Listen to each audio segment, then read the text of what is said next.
नमस्कार दोस्तों, यह कोई पहला मौका नहीं है जब पश्चिम बंगाल के किसी इलाके से दंगाइयों के बेकाबू होने की खबर आई है। और यह कोई पहला मौका नहीं है जब पश्चिम बंगाल के किसी इलाके में दंगाई इस कदर बेकाबू हो गए कि हत्या हुई, हिंसा हुई, आगजनी हुई, तोड़फोड़ हुई, पत्थरबाजी हुई, पुलिस की घेराबंदी हुई। और यह कोई पहला मौका नहीं है जब ममता बनर्जी सरकार पर आरोप लगा है कि दंगाइयों के खिलाफ सख्त कार्रवाई करने के मामले में ममता बनर्जी की सरकार या ममता बनर्जी के पुलिस पूरी तरह से फेल हुई है। और यह कोई पहला मौका नहीं है जब मामला अदालत में गया है, वहां लॉलेसनेस की सिचुएशन को लेकर याचिका दायर की गई है और अदालत को कहना पड़ा, दखल देना पड़ा और कहना पड़ा कि केंद्रीय पुलिस वालों की, सुरक्षा बलों की तैनाती की जाए। कहना पड़ा कोलकाता हाईकोर्ट को कि हम आंख मूंद कर नहीं रह सकते, नागरिकों की सुरक्षा की जिम्मेदारी लेनी चाहिए और केंद्रीय सुरक्षा बलों की तैनाती होनी चाहिए।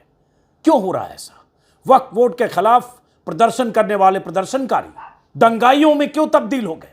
सड़क पर निकले लोग, कई दिनों से प्रदर्शन कर रहे लोग, शुक्रवार को जुमे की नमाज के बाद हंगामा कर रहे लोग इस कदर बेकाबू कैसे हो गए कि दो लोगों की हत्या कर दी।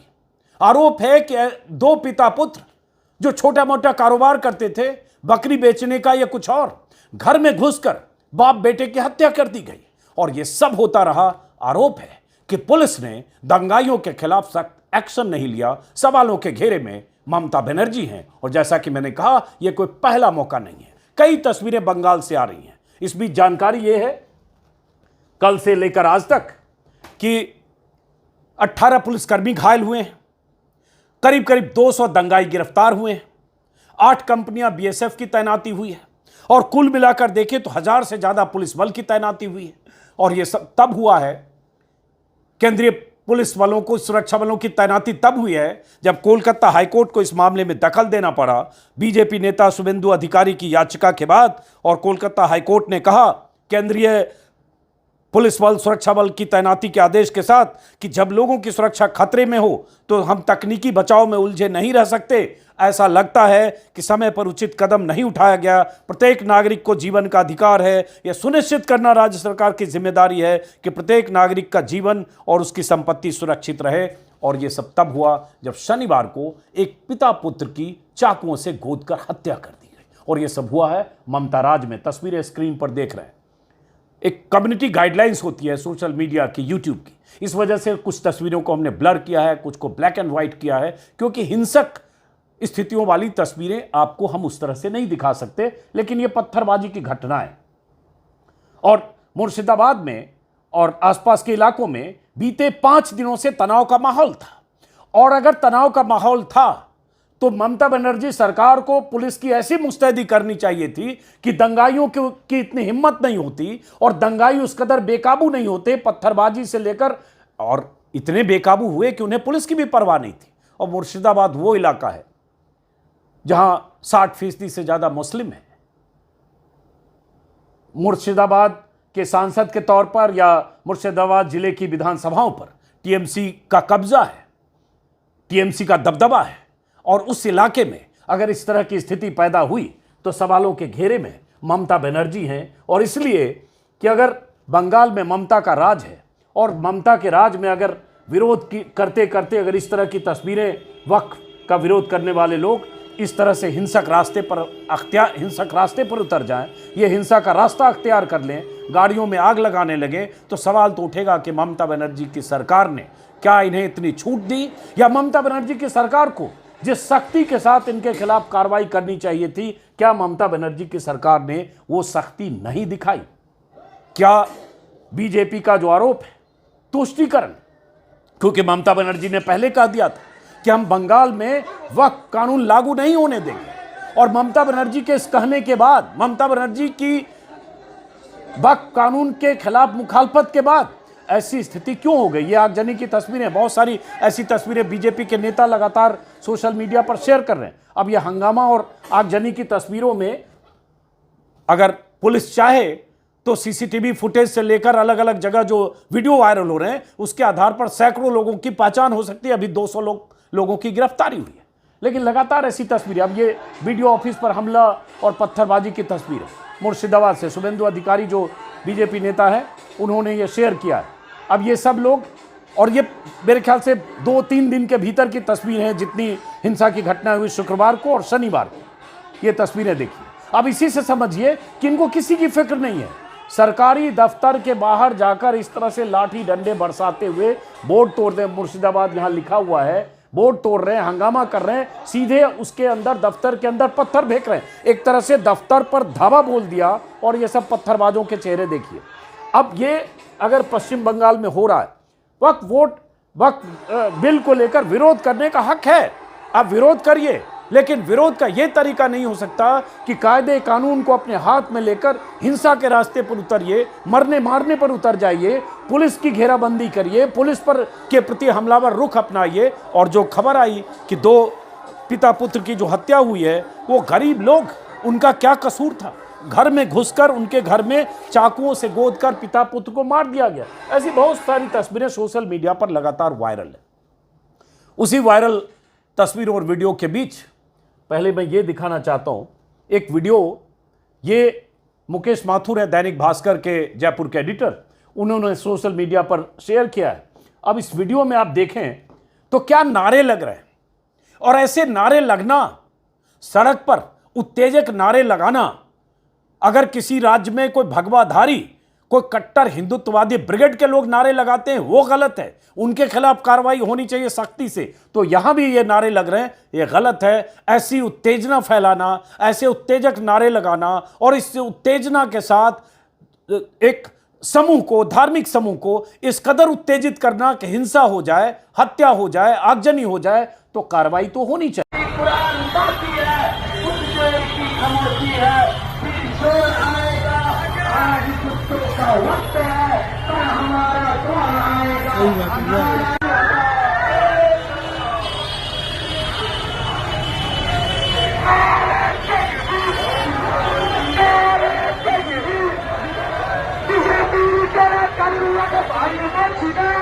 और से सुनिए जो नारा लगा, मैं चाहता हूं ये सुनिए।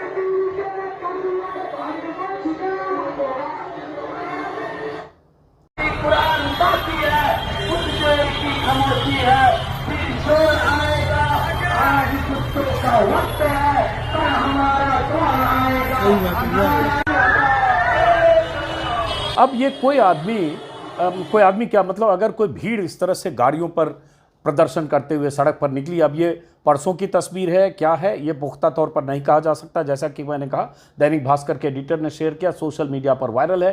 कुछ देर की खामोशी है, फिर शोर आएगा और अगली लाइन कुछ और है, आपत्तिजनक। और उसके बाद इस तरह से बहुत उत्तेजक नारे के साथ, उत्तेजक आवाज़ों के साथ सड़क पर निकले लोग हैं। ये खुलेआम सड़क पर हो रहा है। और उसके बाद परसों शुक्रवार और शनिवार को हिंसा की तस्वीरें और हिंसा की खबरें आई, और हिंसा की तस्वीरों को सबूत के तौर पर देखें तो दिख रहा है कि वो हिंसक लोग, वो दंगाई मानसिकता के लोग, उन्हें किसी की परवाह नहीं थी, और इसलिए इस तरह के बयान भी आ रहे हैं। तो ऐसी स्थिति हुई क्यों?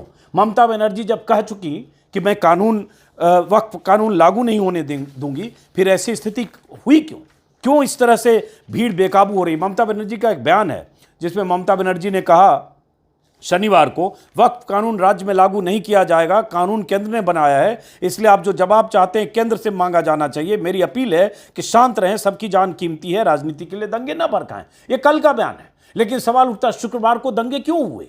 मुर्शिदाबाद में 8 अप्रैल के बाद से लगातार तनाव की स्थिति थी, तनातनी की स्थिति थी, ये सरकार को पता थी। और मुर्शिदाबाद में सबसे अधिक उग्रता या हंगामा या प्रदर्शन के बहुत आक्रामक रुख अख्तियार करने की खबरें आ रही थी। तो फिर ममता बनर्जी की सरकार क्या कर रही थी? पहले से मुस्तैदी क्यों नहीं थी? अब इस शख्स का जरा बयान सुनिए आप।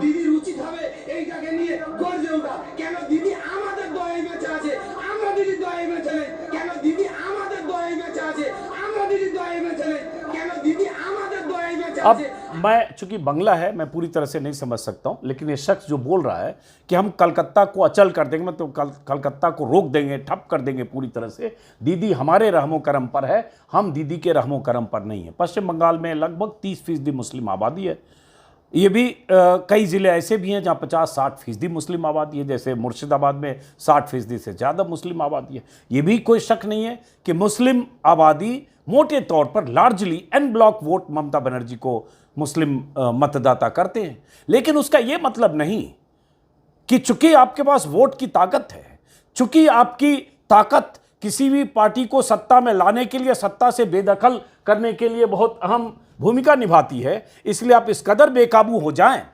प्रदर्शन करते वक्त कि आप हिंसा का रास्ता अख्तियार करें और उसके बाद हत्याएं करने लगे, आगजनी करने लगे, पत्थरबाजी करने लगे, पुलिस को घेर कर पुलिस पर हमले करने लगे। जो खबर है 18 पुलिस वाले, मेरे ख्याल से 18 पुलिस वाले जख्मी हैं। अब ये 18 पुलिसकर्मियों को, बंगाल के पुलिसकर्मियों पर हमला किसने किया? एक शख्स, एजाज अहमद नाम के एक शख्स की मौत की खबर है, जो जिन्हें गोली शुक्रवार को लगी। हालांकि उसको लेकर विरोधाभासी बयान आ रहा है। जो पश्चिम बंगाल के सरकार के मंत्री हैं सिद्दीकुल्ला चौधरी, उन्होंने कहा है कि हिंसा में हुई मौतों के लिए बीएसएफ को जिम्मेदार ठहरा दिया और कहा बीएसएफ की गोली से लोग मारे गए, हमारी सरकार जिम्मेदार नहीं है, बीएसएफ ने गोली चलाई है, राज्य सरकार की पुलिस ने गोली नहीं चलाई। गोली किसने चलाई नहीं चलाई ये तो जांच का विषय है और इसकी जांच होनी चाहिए। लेकिन सवाल उठता ही है, प्रदर्शन हिंसक है, प्रदर्शन हिंसक हो रहा था। घर में 2 लोगों की हत्या हुई, जिनकी हत्या हुई वो बकरी चराते थे। एक परिवार था, इस पिता पुत्र की हत्या हुई। बकरियों के छोटे मोटे व्यापारी थे, इनका नाम था चंदन दास और हरगोविंद दास। चंदन दास के पिता की उम्र 65 साल थी, हरगोविंद दास की उम्र, माफ़ करिए, हाँ, हरगोविंद दास की उम्र 65 साल थी, चंदन दास उनके बेटे थे, इनकी उम्र 35 साल थी। पड़ोसियों ने बताया कि दास पिता और पुत्र बकरी व्यापारी थे और मामूली कमाई करते थे। बीबीसी के हवाले से ये मैं बता रहा हूँ। तो सवाल उठता है कि उस शख्स को, एक गरीब आदमी को, किसने घर में घुसकर मारा? बीबीसी में एक रिपोर्ट है कि मिठाई बनाने वाले हेमंत दास जाफराबाद से सटे इलाके में रहते। उन्होंने दावा किया कि शनिवार को दास के घर में गए थे। हेमंत दास ने पत्रकार को फोन पर बताया कि उन्हें नहीं पता पिता और पुत्र को क्यों निशाना बनाया गया। वो लोग बकरियों के छोटे मोटे व्यापारी थे, मुझे नहीं पता उन पर हमला क्यों किया गया। उसके बाद उन्होंने बताया पहले पत्थरबाजी हुई, इसके बाद भीड़ के एक समूह ने उनके घर पर धावा बोला, लूटपाट की और दास परिवार के विरोध करने पर भीड़ ने उन्हें मारा और आखिरकार उनकी हत्या कर दी। तो अगर ये प्रदर्शनकारी और प्रदर्शनकारियों की भीड़ हत्यारी भीड़ है, तो फिर इनमें से ज़्यादा लोग जो इस हिंसक भीड़ का हिस्सा थे, उनके खिलाफ सख्त कार्रवाई होनी चाहिए। आप किसी बिल का विरोध कर रहे हैं, किसी कानून का विरोध कर रहे हैं, सरकार के किसी फैसले का विरोध कर रहे हैं, तो विरोध का अधिकार लोकतंत्र में तो है, प्रदर्शन का भी अधिकार है, रैलियों का अधिकार है, जुलूस का अधिकार है, सभाओं का अधिकार है, नारेबाजी का अधिकार है। लेकिन यह अधिकार किसी के पास नहीं है कि इस तरह से आप पत्थरबाजी करें, इस तरह से आप धावा बोल दें किसी सरकारी दफ्तर पर, इस तरह से आप आग लगाने लगे जो इसी में आपको तस्वीरें दिखेंगी। ये अधिकार नहीं है। लेकिन पश्चिम बंगाल में कई बार लगता है कि सरकार ममता बनर्जी की है, दीदी की सरकार है, और हम उस कौम के लोग हैं कि अगर हम प्रदर्शन करेंगे तो हमारे प्रति शायद सरकार या पुलिस उस तरह से सख्ती से कार्रवाई ना करे। अगर ये उनके भीतर जहन में ना होता तो शायद ये भीड़ इस तरह से हिंसक नहीं होती, जैसे उत्तर प्रदेश में हुआ कल। करनी सेना के लोगों ने जिस तरह से आगरा में उत्पात किया, उन्हें भी इस बात का अंदाजा था कि सरकार, उत्तर प्रदेश की सरकार, योगी सरकार उनके खिलाफ सख्त कार्रवाई नहीं करेगी, और इसलिए हजारों की तादाद में आगरा में जुट गए, तलवारें लहराई, बंदूकें लहराई, लाठी लहराया, और उसके बाद जो कुछ किया, तस्वीरें करनी सेना की इस भीड़ की तस्वीरें कल हमने आपको दिखाई थी। अब इसकी एक क्रोनोलॉजी है जिस दिन से ये बवाल मच रहा है, ललन टॉप के हवाले से सीक्वेंस में मैं बताता हूँ। और जैसा कि मैंने कहा कि पहली बार नहीं हुआ है, पश्चिम बंगाल में बीते 5-6 सालों में कई बार ऐसी हिंसक घटनाएं हुई है, और जब भी हुई है तब ममता बनर्जी सवालों के घेरे में रही हैं। इसमें खबर हुई कि 8 मार्च को मुर्शिदाबाद में पहली बार हिंसा हुई। वक्फ संशोधन कानून के विरोध में रैली निकली, हिंसा और आगजनी हुई। इसका मतलब 8 अप्रैल को ये घटना हो गई। आज हम हैं 13 अप्रैल में, 12 तारीख और 11 तारीख को ये हिंसा और आगजनी की ऐसी घटनाएं हुई। तो 8 तारीख की घटना के बाद पुलिस ने क्यों नहीं इतनी तैनाती कर दी कि उसके बाद वैसी घटनाएं या वैसी घटनाओं को अंजाम देने वालों के हौसलों को लगाम लगे, उन्हें डर हो कि उनकी गिरफ्तारी हो सकती है, उनके खिलाफ सख्त कार्रवाई हो सकती है। ये नहीं हुआ तो बीजेपी के लोग आरोप लगा रहे हैं कि क्योंकि ममता बनर्जी मुस्लिम तुष्टीकरण करती हैं, उनका वोट बैंक है, इसलिए उनके प्रति सरकार का रवैया सख्त होने की बजाय नरम है। उसके बाद उसी समय ये हुआ 8 अप्रैल को जंगीपुर में इंटरनेट सेवा शुक्रवार तक बंद की गई। 11 अप्रैल को मुर्शिदाबाद में फिर हिंसा हुई जिसमें एक व्यक्ति घायल हुआ, जिसके बाद में अस्पताल में मौत हुई। जंगीपुर और उस इलाके में हिंसक प्रदर्शन हुए, पुलिस ने आंसू गैस के गोले दागे, लेकिन स्टेशन पर फिर भीड़ जमा हो गई। मतलब इस हिंसक भीड़ को इस बात का अंदाजा था कि पुलिस उनके प्रति वो सख्ती न दिखाए, शायद न दिखाए, जिसकी वजह से वो भीड़ इस कदर बेकाबू हो गई।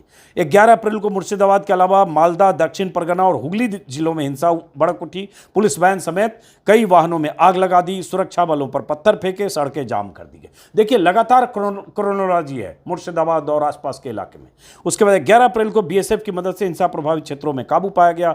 12 अप्रैल को ममता बनर्जी ने साफ किया कि वक्फ कानून पश्चिम बंगाल में लागू नहीं किया जाएगा, शांति बनाने की अपील उन्होंने की, लेकिन उसके बाद भी ये घटनाएं हुई हैं। 100 जैसा कि मैंने कहा लगभग 150-200 लोगों की गिरफ्तारी हुई है। कुछ टीएमसी नेताओं के भी बयान हैं कि चाहे दंगाई कोई भी हो, उनके खिलाफ सख्त कार्रवाई होनी चाहिए, उनके खिलाफ पुलिस को सख्त एक्शन लेना चाहिए, किसी को भी बख्शा नहीं जाना चाहिए। ऐसे कई बयान लगातार मैं देख रहा हूँ टीएमसी के भी कुछ नेताओं के आ रहे हैं। लेकिन जाहिर है बीजेपी को इसमें एक राजनीति करने का मौका मिला, और सियासत ऐसी ही होती है, जिसको भी मौका मिलेगा वो जो विरोधी पक्ष है उसके खिलाफ तमाम तरह के आरोप और बयान उस पक्ष की तरफ से आएंगे। तो इसलिए बीजेपी नेता उग्र हैं, उनके तेवर तल्ख हैं और लगातार ये सवाल उठा रहे हैं कि ममता बनर्जी के राज में ऐसा क्यों हो रहा। और उसके बाद ये स्थिति हाईकोर्ट ने जिस ढंग से पूरे मामले का संज्ञान लिया, कॉग्निजेंस लिया, जब शुभेंदु अधिकारी ने हाईकोर्ट में याचिका दायर की, केंद्रीय बलों की तैनाती की बात की, एनआईए से जांच की मांग की, और उसी के बाद हाईकोर्ट ने केंद्र सरकार को भी नोटिस दिया और उसके बाद सुनिश्चित करने की जिम्मेदारी दी कि आप केंद्रीय बल तैनात कीजिए और नागरिकों की सुरक्षा की जिम्मेदारी लीजिए, और उसके बाद बीएसएफ की ज़बरदस्त तैनाती हुई। अब मैं देख रहा हूँ जो मैंने कहा शुरू में कि कोई पहला मौका नहीं है। 5 साल में ही अगर देखेंगे तो कई बार ऐसा हो, विधानसभा चुनाव के दौरान, पंचायत चुनाव के दौरान हिंसा हुई। 2023 में कूच बिहार, नदिया, 24 परगना, सब जगह बम विस्फोट, गोलीबारी, मतदान केंद्रों पर तोड़फोड़, जिसमें 12 लोगों की मौतें हो गई थी। पंचायत चुनाव में जुलाई 2023, रामनवमी हिंसा अप्रैल 2023, उसमें भी कोर्ट ने फटकार लगाई थी ममता बनर्जी सरकार को कि पर्याप्त सुरक्षा नहीं थी, जिसकी वजह से हिंसा भड़की। केंद्र ने कोर्ट के आदेश पर केंद्र सरकार ने अर्धसैनिक बलों की तैनाती की थी। संदेश खाली में भी इसी तरह से हुआ। शाहजहां शेख पर आरोप लगे, उनकी गिरफ्तारी को लेकर आखिरकार कोर्ट को सख्ती दिखानी पड़ी। उसी तरह से आरजीकर मेडिकल कॉलेज के दौरान जब डॉक्टर प्रदर्शन कर रहे थे और अराजक तत्वों ने सीधे अस्पताल पर धावा बोल दिया, डॉक्टरों पर धावा बोल दिया, और एक तरह से ऐसी स्थिति, लॉलेसनेस की स्थिति आ गई। ऐसी कई बार घटनाएं हो रही हैं, लेकिन ममता बनर्जी सरकार पर आरोप है कि सरकार ऐसे मामलों में सख्त नहीं होती। अब बहुत सारी खबर आ रही, कुछ खबर ये आ रही कि कुछ हिंदू परिवारों का पलायन हो रहा है मुर्शिदाबाद से। जो मालदा, जो पड़ोसी ज़िला है, मालदा में उन्होंने जाकर शरण लिए। अब ये तस्वीर और हिंदू लोग मारो पीटो और लूटो, मुर्शिदाबाद के एक शख्स का बयान है एएनआई के हवाले से। चाकू लेकर घर में घुसकर मारा, मुर्शिदाबाद में किसी महिला ने कहा। राष्ट्रपति शासन हम चाहते हैं, किसी महिला ने कहा। इस तरह के बयान है। अब ये खबर आ रही है कि उन्होंने हमारा घर जला दिया। ये शुभेंदु अधिकारी जो बीजेपी के नेता हैं, उन्होंने ट्वीट किया कि दंगे के बाद पलायन करते हिंदू परिवार, और एक वीडियो जो जिसका वो मैंने आपको शायद दिखाया ही। तो इस तरह से बहुत खबरें आ रही। राहत शिविर में दंगा पीड़ित कहा जा रहा है कि जो मालदा है वहाँ स्कूल में नदी पार करके मुर्शिदाबाद से कुछ दंगा पीड़ित, जिन्हें डर है हिंसक घटनाओं से, जो डरे हुए हैं, वो वहाँ जाके उन्होंने शरण ली। शुभेंदु अधिकारी ने कुछ तस्वीरें पोस्ट की है ट्विटर पर, जो बीजेपी के नेता हैं, कि 400 से ज़्यादा हिंदू परिवार धूलियान और मुर्शिदाबाद से निकलकर वो मालदा में उन्होंने स्कूल में शरण ली है। ये उनकी तरफ से शुभेंदु अधिकारी की तरफ से ट्वीट किया गया है। और ये लगातार ममता बनर्जी पर अपीजमेंट का आरोप है। आरोप प्रत्यारोप अपनी जगह।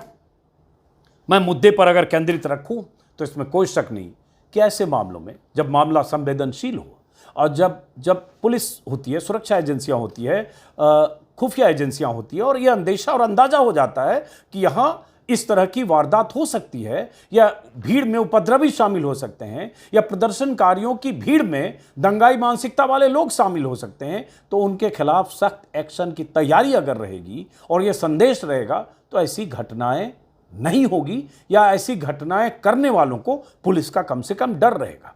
ऐसे मामलों में बंगाल में जब ऐसी घटनाएं होती है तो लगता है जैसे उन्हें परवाह ही नहीं है पुलिस की, उन्हें किसी तरह का डर नहीं है। उन्हें सलाखों के पीछे जाने का या उनके खिलाफ सख्त कार्रवाई करने का अंदेशा नहीं है और शायद इसलिए वो बेकाबू होते हैं। और एक अपील कि आपका संवैधानिक और लोकतांत्रिक अधिकार है किसी भी कानून का विरोध करने का, लेकिन वो अधिकार आपको हिंसा करने, हत्या करने, लूटपाट करने, आगजनी करने, तोड़फोड़ करने और इस तरह से पत्थरबाजी करने का अधिकार नहीं देता है। और अगर आप ये करेंगे तो भले ही चंद हजार लोग करें, चंद 100 लोग करें, लेकिन सवाल यह उठेगा कि बंगाल में हो क्यों रहा है। सवाल यह उठेगा कि एक धर्म विशेष के लोग जो प्रदर्शन करते करते दंगाइयों में क्यों तब्दील हो रहे हैं, यह सवाल उठेगा। इसलिए विरोध कीजिए, लेकिन विरोध लोकतांत्रिक तरीके से कीजिए, न कि इस तरह से दंगाइयों की भीड़ में तब्दील होकर। फिलहाल इस वीडियो को यहीं खत्म करते हैं, फिर मुलाकात होगी। नमस्कार।